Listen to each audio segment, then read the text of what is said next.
السلام عليكم ورحمة الله تعالى وبركاته. كنتمنى الفيديو ديال اليوم يلقاكم في احسن الظروف وافضل الاحوال يا ربي.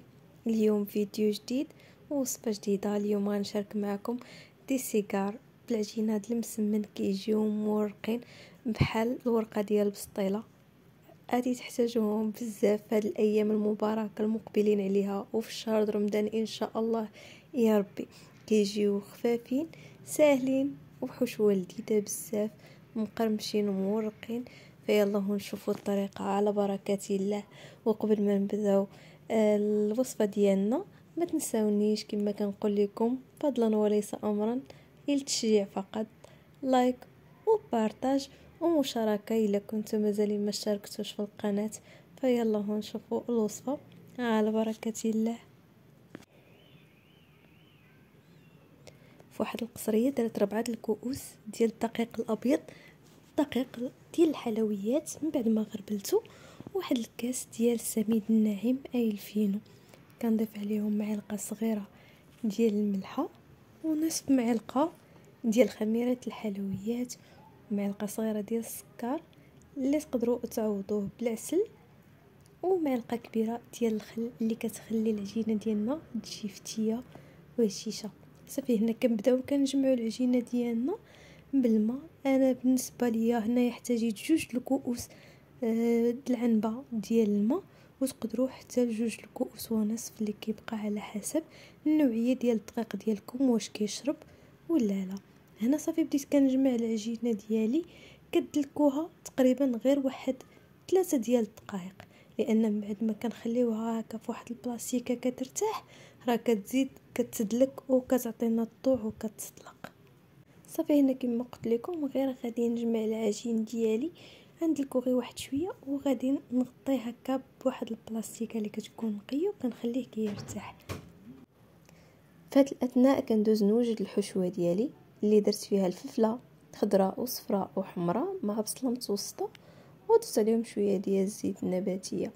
كديروهم فوق البوطه باش كيطيبوا حتى كيتشحروا مزيان، وعاد من بعد كتضيفوا عليهم الكفته.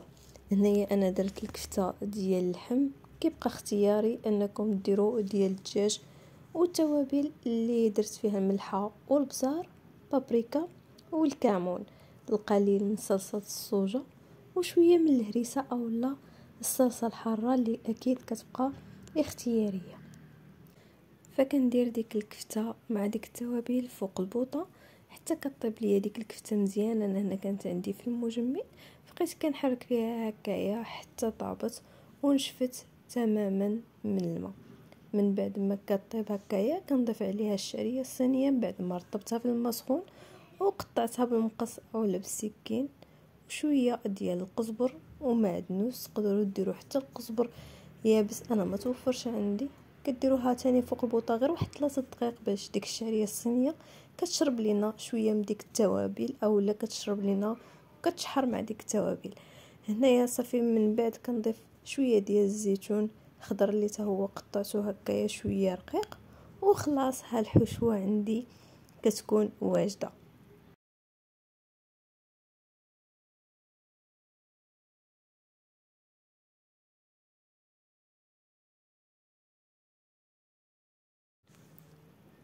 هنايا صافي العجينه ديالنا راه ارتاحت كيف ما كتشوفوا، كتولي ناعمه بحال راه حنا دلكناها لواحد المده اللي هي طويله.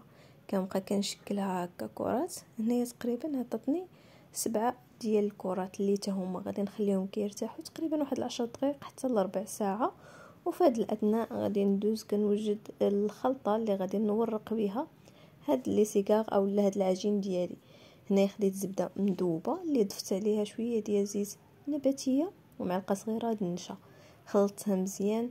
وهذه هي الخلطه اللي غنورق بها، كتساهم وكتساعد باش كيجيو المسمنات ديالنا، يعني مسمن اولا درتو بسطله هكا بهذا العجين هذا اولا لي سيكار فرا كيجي مورق ومقرمش.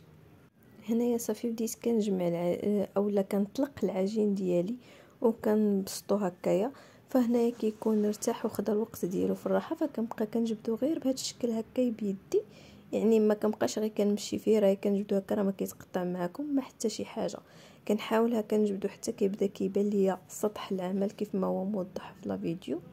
وكندير الخلطه اللي وجدنا باش نديرو التوريق اولا باش نورقو. هنا تقريبا درت واحد 2 معالق كبار من الخلطه صافي، وكندهن هكا العجين ديالي.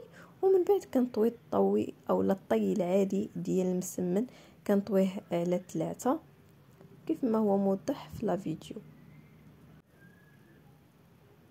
وانا كنطوي هكا كنحاول انني ما امكن انني نضغط هكا بيدي اولا ماشي نضغط، يعني كنحاول انني نقادها هكا كيف ما هو باين في الفيديو. يعني ما عرفتش تفسير واضح اللي نقوله. كناخذ واحد شويه في صباعي ديال الخلطه وكندير هكا في الوسطير واحد شويه ماشي بزاف. كنطويها تاني على 4 حتى كتشكل عندي على شكل مسمنه. وكنستمر بهذه الطريقه هذه حتى كنكمل العجينه اللي عندي كامله. ومن بعد كنبدا باول وحده اللي كنت طويتها، اللي كتكون خدات وقتها في الراحه وكتكون ارتاحت باش هكا كتسرح معنا وكتطلق معنا بلا مجهود يعني كبير او لا كتبقى هكا كترجع معنا. صافي كنطلقها بحال الشكل ديال المسمنه، غير هي كنطلقها واحد شويه تكون رقيقه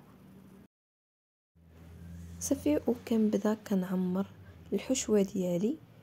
هنايا الحشوه كانت بردات وانا كنوضعها هكا بشكل طولي، وانا كنحاول انني نقادها باش هكا ما كتخرجش على الجوانب.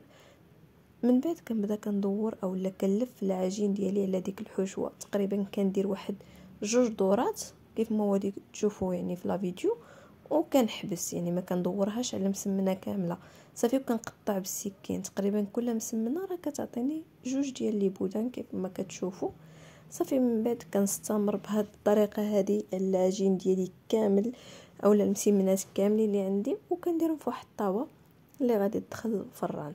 هنايا من بعد ما كملتهم كنحاول انني نضغط بيدي غير واحد شويه، يعني بطريقه خفيفه وصافي، يعني ماشي كتضغطوا بزاف غير واحد شويه. ومن بعد كتاخذوا واحد صفار البيضه اللي كتخلطوه مع صلصه الصوجا اللي كتزيد حتى هي كتعطي اللذه، وكتحاولوا كتقطعوهم بواحد السكين اللي يكون ماضي اولا بالقطعات بيتزا كيف ما درت انا. الحجم ديالهم كيبقى اختياري بالنسبه لكم، تقدروا تقطعوا هاد يعني غير على 3. انا هنا قطعتهم على 4، يعني تقدروا ديروهم طويلين شويه اولا غير بحال هكا. وكتدخلوهم الفران اللي كيكون ديجا سخون من قبل. انا طيبتهم في الفران الكاس فشعلت عليهم من التحت وعاد من الفوق النار كتكون متوسطه. فغير جربوهم فعلا كيجيو مقرمشين كيجيو لذاذين ورائعين. فما تنساونيش من تشجيعاتكم والوصفه اخرى ان شاء الله. بسلامه.